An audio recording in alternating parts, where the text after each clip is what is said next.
Stage 4 of the Giro Rosa was set to be won for the sprinters, and with Piacenza favourite Giorgio Bronzini racing on home roads, the city welcomed the race with open arms. Despite another day of boiling sun, the riders prepared themselves, pinning on numbers and planning their race under the shelter of the trees. I hope for a little reduced bunch, and of course I hope I would be in the peloton in the front. But yeah, we will see what happens. There's also been a lot of attacks and breakaways in this tour already. So yeah, open cards. Obviously we started with only 6 girls, so we're at a bit of a disadvantage. But as you saw on the first road stage, I think we really made the most of what we have. And yeah, Marta finished 4th, but I think we can definitely do better than that yeah, today. And yeah, we'll see what happens. Yeah, the climb is early. It's I think when the group splits, there's lots of time to come back to get into a big group. But yeah, if the good riders are in front, yeah, it's hard to chase, and who is chasing? It's always the question. So I think we have to see how the race unfolds and what's going on. For Bronzini, the day was extra special. Not only was the race at home, but this is to be her final Giro Rosa.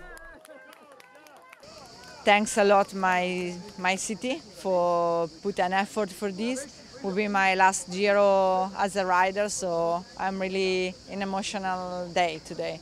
I really hope that everything go okay and the girls also enjoy my city and my area for training, and everyone can have a fun. Me, almost the best.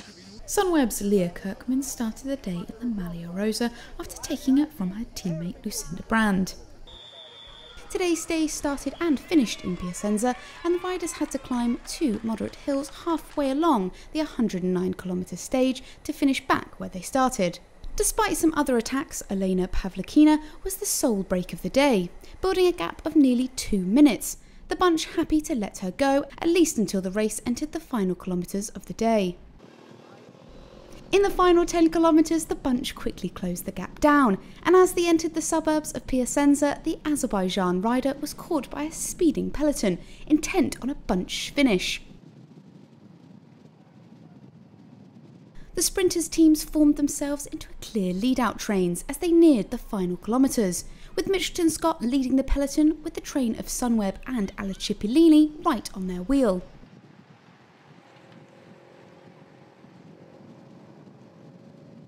Just under the Flame Rouge, Team Sunweb attempted to launch the Maglia Rosa Leah Kirkman for a final sprint, but as they did, yesterday's winner Jolien D'Or came round the outside, with former world champion Marta Bastianelli right on her wheel. However, in the end it was the Belgian rider who bagged her 2nd consecutive stage win.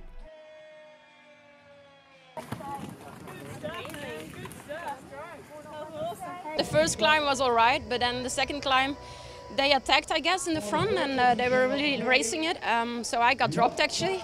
But I was never panicking because it was still a long way to go to the finish, and yeah, the last corner I got a bit boxed in and I had to come from the back again. So actually I did a sprint before my actual sprint, so I didn't feel really fresh anymore when I started my actual sprint.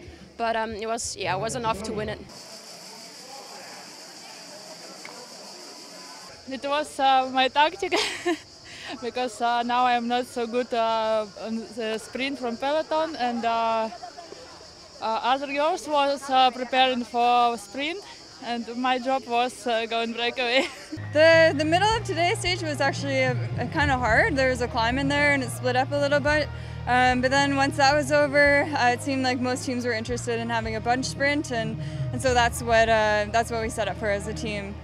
And yeah, the girls just did a really great job in the final, giving me a lead out, and it was quite hectic with so many roundabouts and turns, and I was hoping for better results in the sprint, but I'm also still happy I was far enough up to keep the lead. 3rd place was Lotte Lepisto's best finish of the race so far, and Stage 2 winner KIRSTEN did well to finish 7th after being caught behind a crash in the last 8 kilometres. 5th place for Leah Kirkman ensures she remains in the overall lead of the race, while World Time Trial champion Annemiek van Vleuten is 11 seconds behind in 5th place. The general classification may change tomorrow when the race hits the hills.